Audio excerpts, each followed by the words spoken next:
বাঁচাইলো বেঙ্গলের কি অনিষ্ট হয়েছে যে চিনগুলা খাই হয়েছে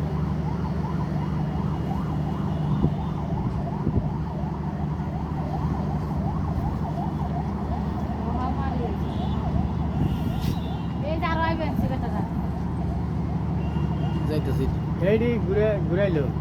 এতক্ষণ বাইরেলো না এইডি বাইরে হ্যাঁ কাটা দাও এই কাটাটা ঘুরাইলো যাবেন সেখানে রাস্তা ক্লিয়ার করতেছ লিপি যেটা বলে ওইদিকে আর ক্লিয়ার করবো ওইদিকে বলতে আবার এই বাহিনী আবার যাবো ওইদিকে টহল দিতে এনতে সেনাবাহিনী হয়ে গেলে আবার রাস্তা আটকে জানেন না এটা হরবো মনে হচ্ছে আজকে দিনের মধ্যে পুরো বেলা 3টা 4টা থাকবো এখানে আবার এই রাস্তা আটকে দেবো গেলে